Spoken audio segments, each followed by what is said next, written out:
So I crashed my Mini 3 Pro last night for the second time, unfortunately, and I thought I'd make a video explaining what's going on here and why I've crashed this thing already twice. The first time I'm convinced was not my fault. If you did see it in one of my other videos, it did kind of start acting kind of weird coming in for a landing. There were definitely some things that I could have done to help prevent this, and I'm going to share those with you today. The second one was definitely more of a user error, we'll call it. It was more of a unscheduled landing rather than a crash. I just simply ran out of battery and the thing was just having none of it and forced me to land right there and then. So let's jump in and talk about the first one here and how I could have possibly prevented this. It did start acting weird and I'm not too happy about it. I did forward my logs to DJI for review to find out what kind of was going on there. I was flying in sport mode and I was coming back with ample battery, but it kind of took a dive right in front of me here. And again, I'm somebody who has quite a bit of flying experience.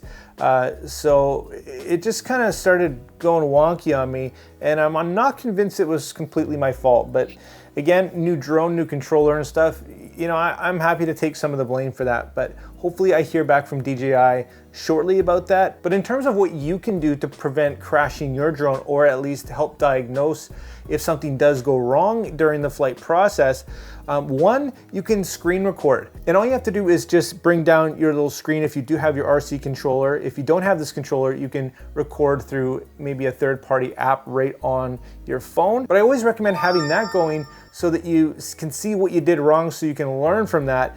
And it hopefully doesn't happen again. The second thing is, don't fly in sport mode when you're coming in for a landing.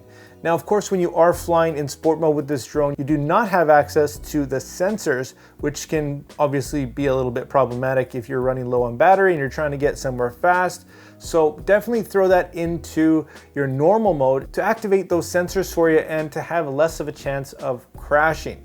In my case, I was in sport mode, but it did completely disregard the altitude and just started kind of swinging left and right, which was kind of weird. So definitely, again, stay out of sport mode when you're landing. Throw your screen recording on just so you can review yourself what happened.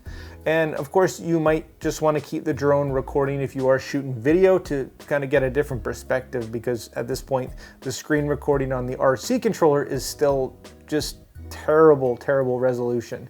DJI, please fix this. So let's talk a bit about the second mishap here. What I was doing was shooting a hyperlapse really not too far from my house, and unfortunately I'm still plagued with one battery with this drone, and I highly recommend you guys buy a second battery at absolute minimum.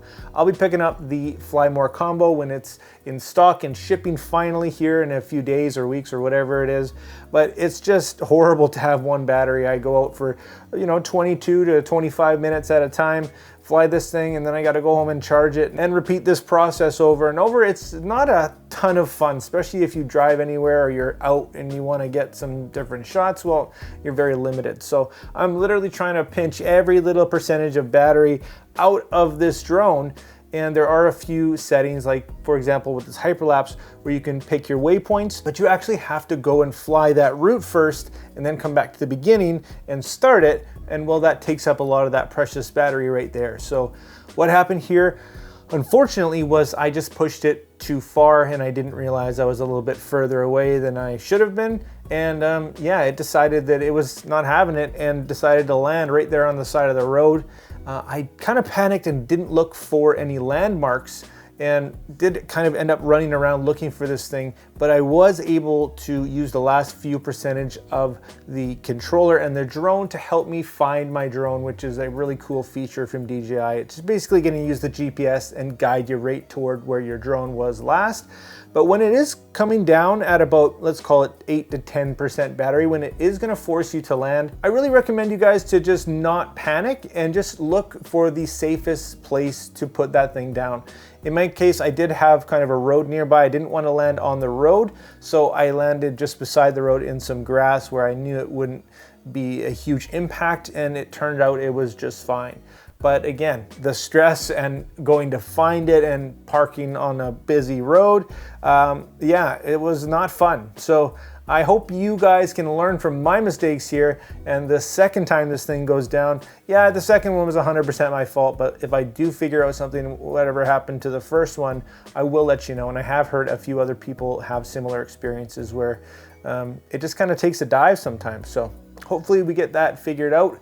And let's leave it at that, guys. That's the second time I have, let's call it, crashed my drone. And I hope these little tips help you so that you don't in the future.